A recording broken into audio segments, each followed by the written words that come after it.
Hello, friends, and welcome to League Unlock. Eric and Mark with you guys. And finally, we've made it. It's been a long journey, but we're on to the final installment, the top 3 of your power rankings for the LEC. It's been a long time coming. It's been a long offseason, but the LCK is underway. The LEC is just around the corner, and the hype is at an all-time high. Hype is at an all-time high, and it should be because when you're at this top 3 here in the LEC power rankings, expectations here are heading to Worlds, not only to head to Worlds now from the European region, but that you should be able to do some damage there and prove your region's strength, and we need to see that from these top 3 teams. And that's what we should be seeing because the rosters on paper at least look pretty darn good, starting with number 3, and there was a lot of changes to this squad. We're talking about Misfits. Obviously, when you have someone as talented as someone like Gorilla coming over to an already pretty much star-studded roster, Soaz and Febivin also joining the squad. This team, you should be very excited about them, and specifically that bottom lane for Hansama and Gorilla, at least in the laning phase, should be one of, if not the best in Europe. If you're Misfits fans, oh man, you are excited looking at this lineup because right away, jumping out at you, you've got someone in the top lane and in the mid lane that you're going to be wanting to talk about that star power, and we'll get there. But in the bottom side, you have that steal of getting Gorilla away from the LCK, pairing him up with Hansama. This absolutely has to be the bot lane duo that I expect to be doing the best right out of the gates here for the LEC. I don't know if they're going to be the top ones right at the end of the split, but right away to start it out, you got to think that Hansama and Gorilla are number 1. And if you look back to last year for Misfits, obviously 2017, they stole the show at Worlds, taking SKT to 5, and then 2018 at times. Initially, you thought this should be a team that would be heading to Worlds as well. Then in summer, they had a rough spring, and in summer they bounced back. They go 9-0 to start, some dominant wins against the likes of Fnatic and G2, the Premier, the kings of Europe. They completely destroy them. Then they go 2-7, the same record as H2K to close out the summer split, and then they go on a bit of run in playoffs, get the semifinals. It was very up and down, and inconsistency was the key with this roster. So that's something they'll be hoping to change by bringing in new solo lanes and obviously someone who is so stable in Gorilla.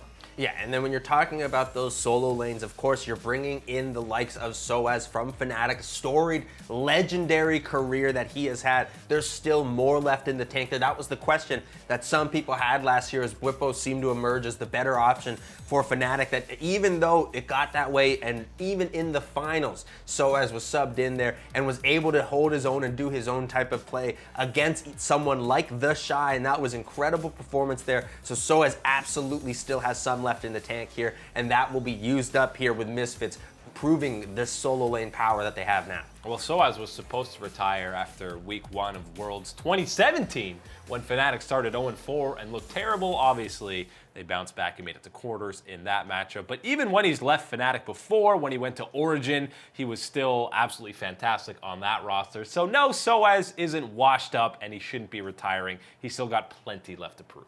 Plenty left to prove, and someone looking to prove himself again also is Febivin, coming back to the European region after spending time with Clutch Gaming. And if you look at the time with Clutch Gaming, look at that spring performance, because that's, I think, the Febivin that you will more so get towards, and that is the star power Febivin that he comes in here and is able to absolutely dominate his lane and dominate the team fights later on. That is what Febivin is going to be doing here for this Misfits roster. I fully expect to see that Febivin rejuvenated coming back here to the LEC. Yeah, and that is the main question, is can he get back to his EU roots? Because even on H2K, his last stint in EU, he was an all-pro mid laner and at the very worst, probably a top 3.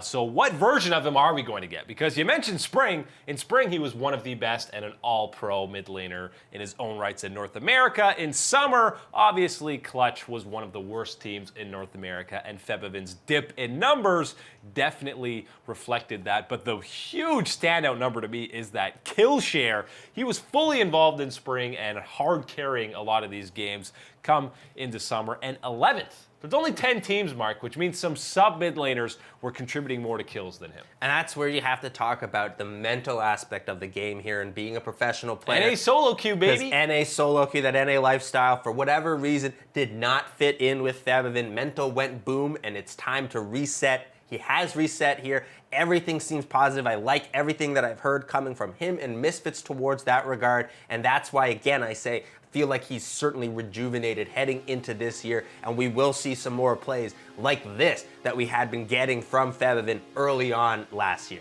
If I'm a player and I see the 2018 Clutch Gaming roster on paper, and I see the 2019 Misfits roster on paper, and if you're Fevivin looking at either of those, which are you going to be more excited about and more inspired to put up a fantastic performance? Absolutely. It's a tough one. Yeah, come on. It absolutely has to be this Misfits roster.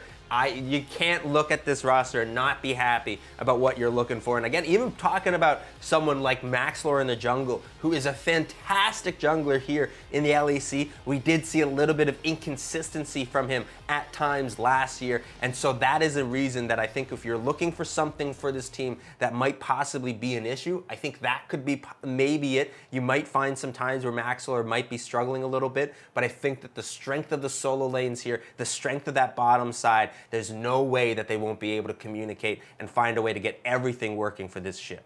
And you saw at times they played around Alfari in that top lane, and his individual performances were pretty good. But that play style, playing so heavily around the top side of the map, didn't seem to work out for Misfits. That's kind of when they went into a big slump. You know they love playing around that bottom lane, and they didn't play around the mid lane much at all because Senkux was struggling. So they're able to play around Fevivin if they need to. But Soaz, you don't need to play around him. We've seen that throughout his entire career. His team hardly ever gives him any resources, and he's still able to win lane. Yeah, and that's one of the great things that you will have with Soaz there is not taking up a ton of those resources. You can put more of those resources onto the likes of Fevivin, get him powerful, get him going there, and then of course, when it comes time, put all those resources into the Han Sama basket, and that is your damage right there. Either way, Misfits will be looking to prove a whole lot in 2019, and specifically Soaz looking to prove that Fnatic, you shouldn't have started Bwipo over him in so many games. He will be out for vengeance yet again in 2019.